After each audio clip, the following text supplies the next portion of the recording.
have some expertise in this field. Mr. Yule's proposal on paper may look good, but the reason those crosswalks are where they are is because that's where they go by state code. They would not allow what they call a mid-block crosswalk.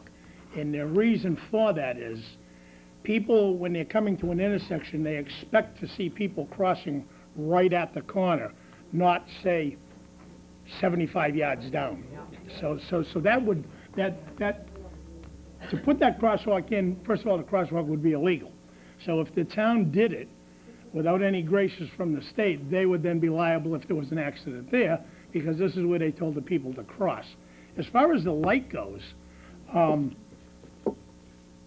I would think, that I can't swear to this, but I know the state did a lot of traffic studies along Park Street when they were doing 62, and I would think they probably did a traffic study for a light there, and it did not meet the warrants. See, the town cannot just turn around and throw a traffic light up there. They cannot do it. It has to meet the warrants of the state to have a light put in there. I can't give you the exact numbers. I used to know them, but I don't know them anymore. And plus, you'd be talking a traffic light at that intersection. You'd probably be in the area of $300,000 to $400,000 to put a signal in that intersection, and they probably would not allow just a pedestrian crossing light there.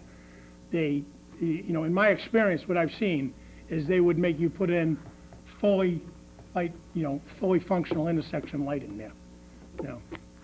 So I just wanted to address it. Let's get back to... I want to ask you a question on the pedestrian moving the walkway. You have in the middle of many roads along Park Street pedestrian crossings. Okay? You have that. You have it by the library. In front of the library. You have it by the library. You have it near between Park and Concord. There was one there for kids to cross at another intersection. So there are, and the library is a state road, so they do have those crosswalks there. Right. And at the high school, they have it there as well. So. Right, and those are in intersecting ways where there's a driveway, where not a road, there's a road across the street. You understand what I'm saying?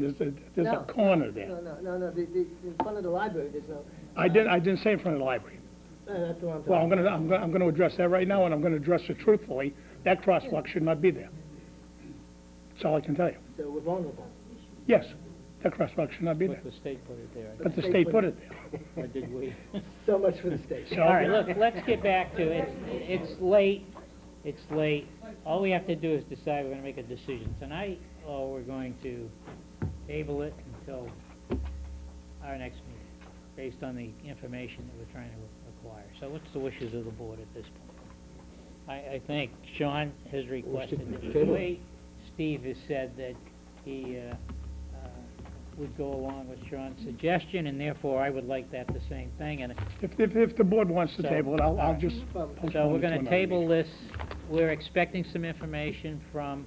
Yes, who should I communicate with? Administrator. Yep. Okay, when's your next meeting? Good question. Too soon. It'll be the first December Monday 7th. in December. December 7th. December 2nd. Public meeting is closed. No, that's... Sure, sir. Okay, thank you. You closed the public meeting. Yeah. Bob, I think you closed the public meeting. I did close the public hearing. But that doesn't prevent us from having people speak. And considering that we're going to be talking about some new information, to be fair to everybody. Now, I would ask one thing. When you leave this room and you get out into the parking lot, I would appreciate it if everybody maintains their composure and there's no screaming and yelling at one another. Thank you for your patience. So, Mr. Chairman, I move to continue the public hearing on this issue until 7:30. 7:30. 7:30 on the 2nd. 7:30, December 7th. Second. Motion by Mr. O'Leary, second by Mr. Delaney. All in favor? Aye. Opposed? Unanimous.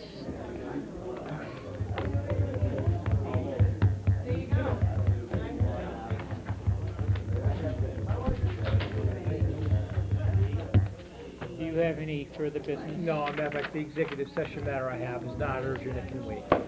I will entertain a Wait motion. a minute, I have old and new. Oh, okay, I'm sorry, that's right, we only got We to didn't finish John. old and new. Yeah, we got to, What was that we got to the dog issue, that was What it. was that motion, 7:30 on December 7th? We will continue this? Continue.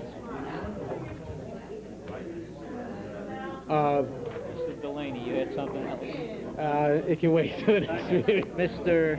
Yeah, I do. Well, I gotta wait till people can hear me here. Actually, an issue came, I don't think Trish loves Wait 2 minutes. I gotta be somewhere at 8 o'clock tomorrow morning. I'm gonna be quick. No, it's not you. Come on, Joe. It's got nothing to do with you.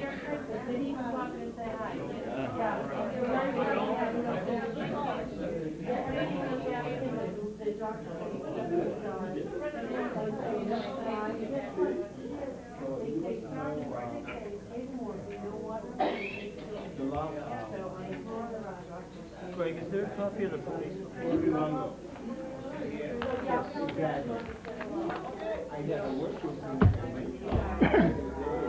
One thing that's missing is a public hearing notice. Oh, it was actually, See if I have an extra copy of it. sometimes setting some rules early on. Yeah, I know. Thank you. Thank you. Sergeant, Thank you. Thank you. Okay, Joe. I guess, I will be honest, I did.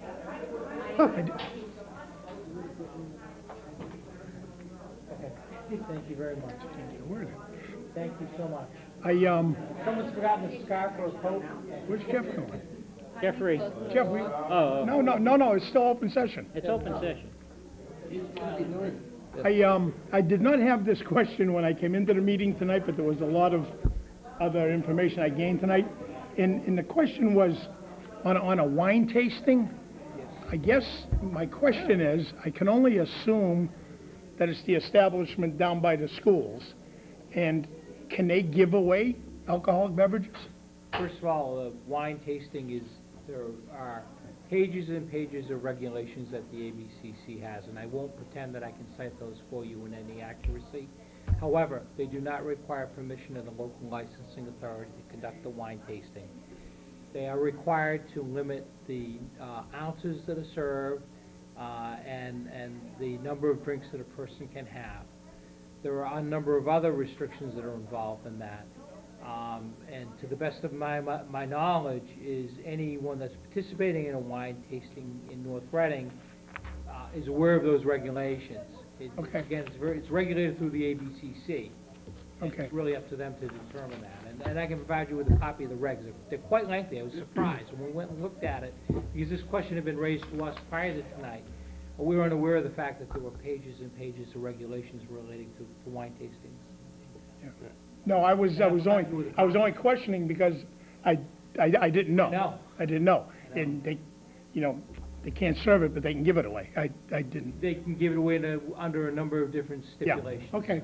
That's all. I just was wondering Even about if that. you pay to go to the event, like usually wine tasting, $15 donation or whatever, $15 to gain access to do this. That's Most of them, a lot another of them. bird of a different feather. There's all different criteria depending upon whether it's a licensed establishment, what sort of licensed establishment, Right. whether it's a charity event. Charitable.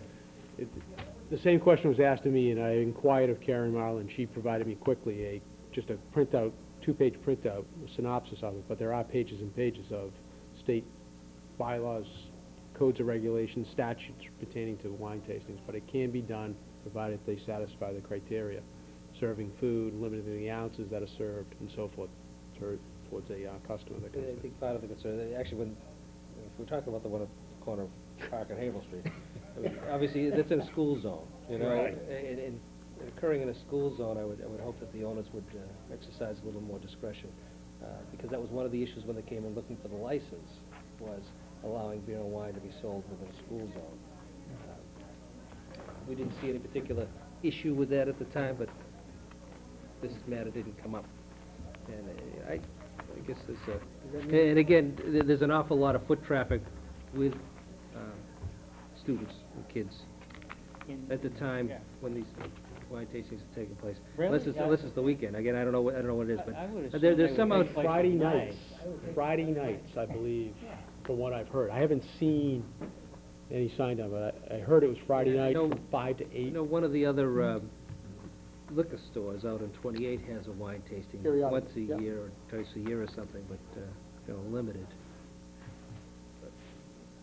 I mean, it's a little bit different in I think it's a little different than in a school zone. That's Anything it, else, no, Joe? that was all I had.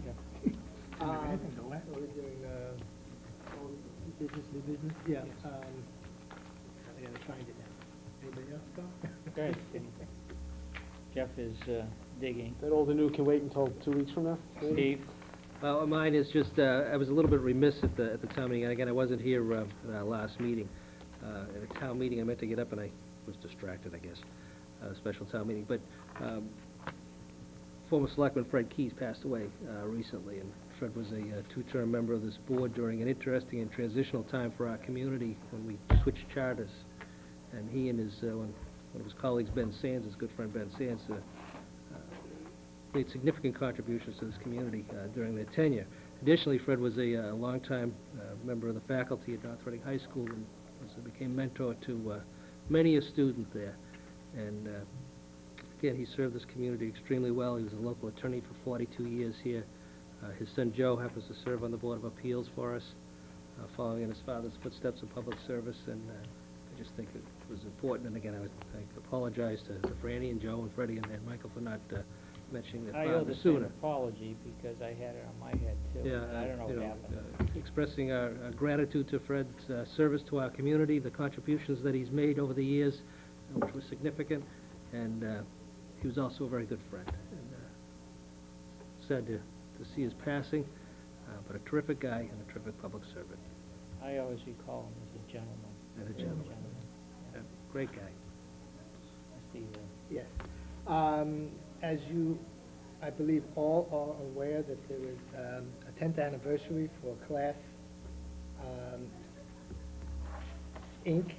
here on Route 28. I was able to attend since it is near me, and they have a wonderful program there that they offer employment opportunities for handicapped individuals. They can work in town. One of the things he mentioned to me is that they do flyers, and they can do campaigns and stuff like that, so that anybody running for re-election. No, kidding aside. But their benefit is to the handicap, and there was work that they do on site with these individuals, and it brings them. It's an inclusive thing. It brings these children back into society. I should say the youths and some adults, for that matter. Brings them back into society, makes them a part of society. So it was a very interesting experience, and it's a great program that they have there. So they should be commended. On another note, since our last special town meeting, it's been a very interesting experience afterwards. I'd like to read an email that I got from a resident here in North Reading titled, "Oh My." I won't give you his name, but Jeff, it has taken me some time to get to do this, and I feel remiss. However, better late than never. I can't quite believe that in a town meeting, the bedrock of democracy, that the group that knew it had the votes wouldn't allow an opposition voice to be heard. I am a liberal, and I have always been a liberal, but this use of power by a bloc scares me to my core. What is the difference between what happened to you and a police state? To me, nothing. How can a group of people vote for closure before a reasonable number of people have spoken on both sides of the issue? It disturbs me to no end. While I wanted the salary of the director approved, and was glad it was, after finding out what occurred, I am disturbed at the procedure used. I didn't attend special town meeting, but now I wish I had. Do not let this incident sour you on your efforts to keep us all aware of what's going on